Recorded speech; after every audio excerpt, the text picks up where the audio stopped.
ទំនេរចង់មានស្នេហាជឿផ្សាផ្សាឃើញដួងចន្ទថ្លា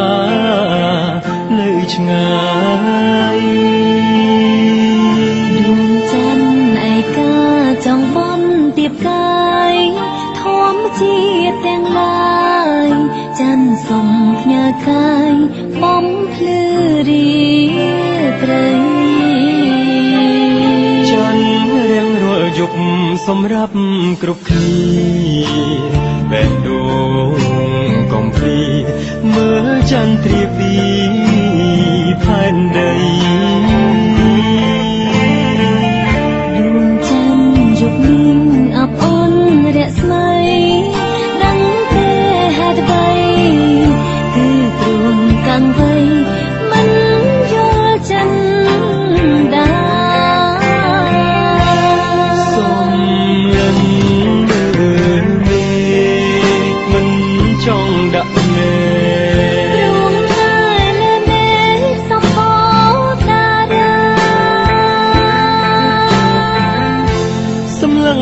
តែច័ន្ទមិនចិនណាយទោះបីជាផ្កាយរាំងច្រើនយ៉ាងណាជាចិនដាបានទេទាំងទ្រូងស្ទើរបែកតែស្រែកមិនលឺច័ន្ទបាត់ពន្លឺឬច័ន្ទលួចទៅជួបគេយ៉ាងណាក៏អូនជាមនុស្សធម្មតាមិនមែនច័ន្ទទេ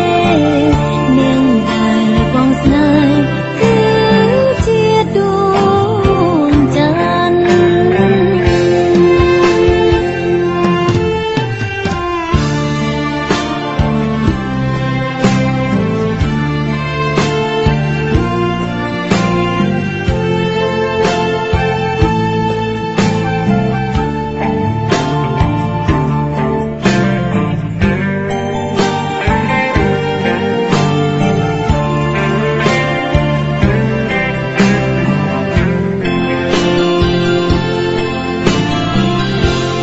សូម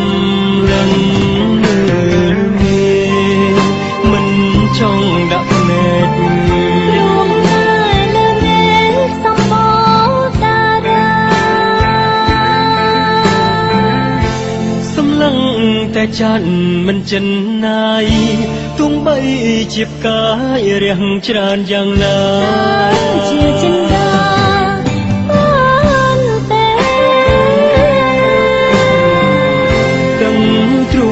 បែកតែស្រែកមិនលឺច័ន្ទបាត់ពន្លឺឬច័ន្ទលួចទៅជួបគេ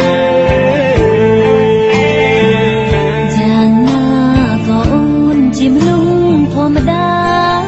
មិនមែនច័ន្ទទេអ្នកដែលបងស្នេហ៍គឺ